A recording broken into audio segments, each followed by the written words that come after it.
मित्र नमस्कार। आज हम ये जगह है देवास जिला खातेगांव तहसील और राजौरी गांव। ये दीपक जी हैं, किसान हैं। इनके पास 5 एकड़ जो है अमरूद का बाग है। आज की वीडियो मैं इसलिए आपको समझाने के लिए बता रहा हूँ कि क्या क्या हमको लोग टेक्निक बताते हैं और क्या क्या मैं मिस्टेक कर बैठता हूँ।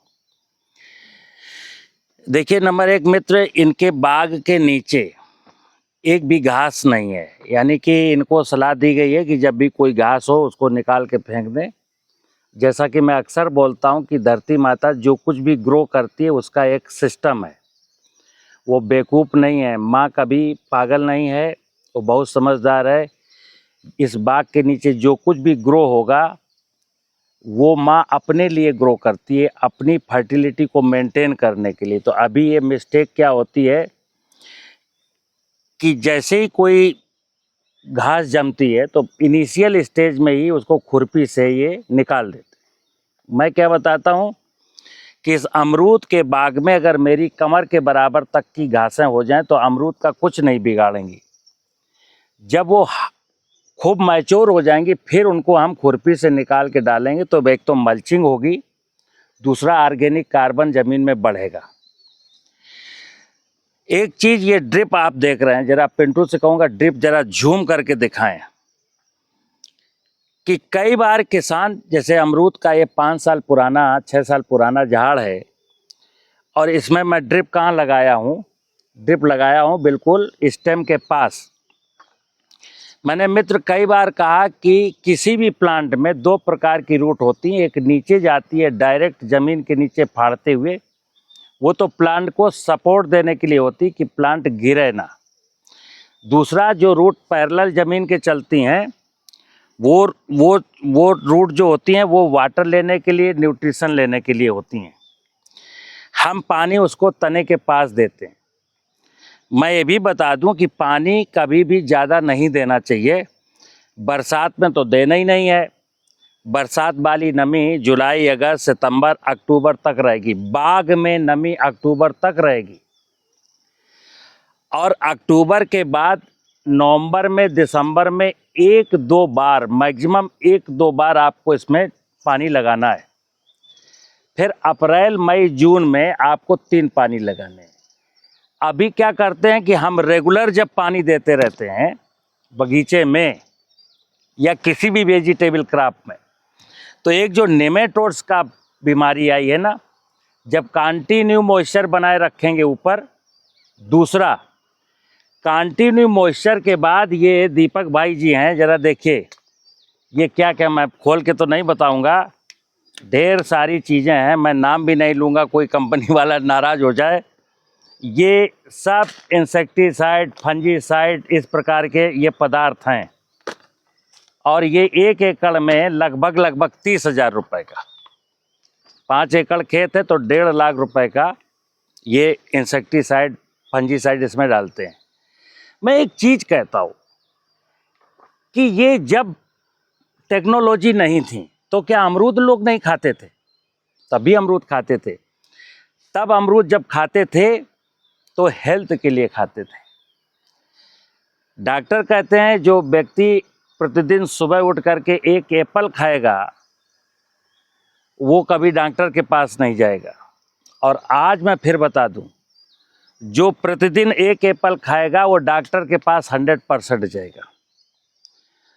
जो ये अमरूद खाएगा वो डॉक्टर के पास 100% जाएगा।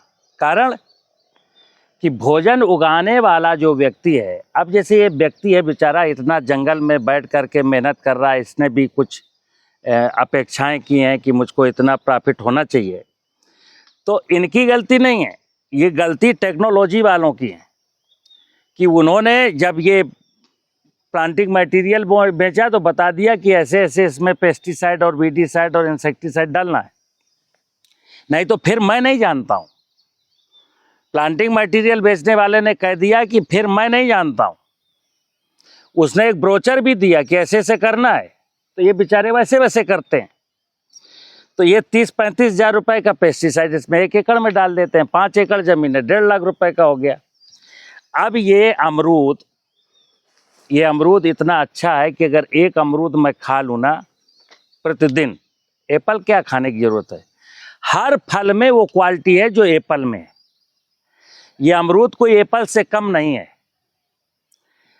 तो ये लोकल है, किसान खा सकता है, इजीली अवेलेबल होता है, तो एप्पल के चक्कर में ना पड़े। लेकिन अब अमरूद भी खाए अगर, तो अमरूद में ये शुरू हुआ है। अभी तो 30-35 हज़ार का डालते हैं। मेरा दावा है कि अगर आप ये नहीं समझे इस बात को, तो आगे चल करके ये पेस्टिसाइड और बढ़ेंगे।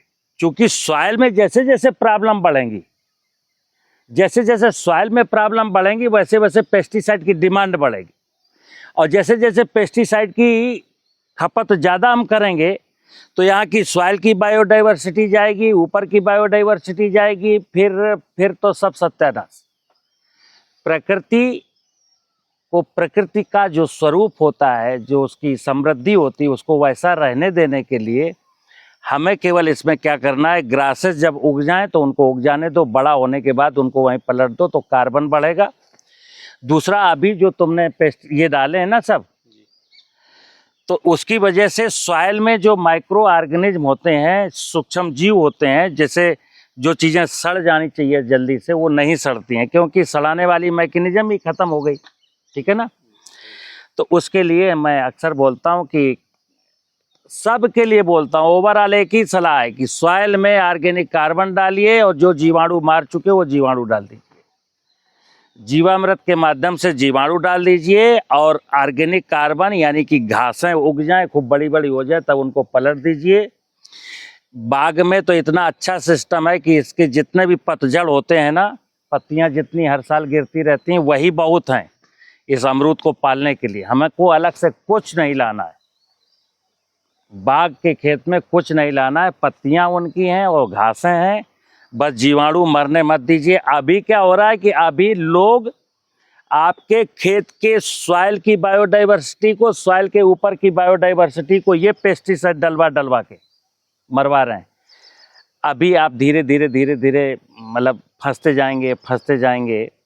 और अगर ये 30-35 हज़ार रुपये का एकड़ में अगर आपका पेस्टिसाइड बच जाए, तो 5 एकड़ ज़मीन में 1.5-2 लाख की आमदनी तो ऐसी बढ़ गई।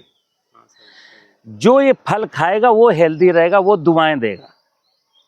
और ऐसे क्या है कि बद्दुआ तो आपको कोई नहीं देगा, क्योंकि हमें नहीं पता मंडी से लिया बेचारे ने, किस बाग का आया है। लेकिन खेती का मतलब है सर्वे भवन्तु सुखिनः सर्वे सन्तु निरामया। ये मिट्टी भी खुश रहे, यहाँ की बायोडाइवर्सिटी भी खुश रहे, हम भी खुश रहें, और जो खाए वो भी खुश रहे। ठीक है ना। तो किसान भाइयों, मुझे उम्मीद है आप कुछ समझे होंगे। ये सिलसिला चलता रहेगा। नमस्कार।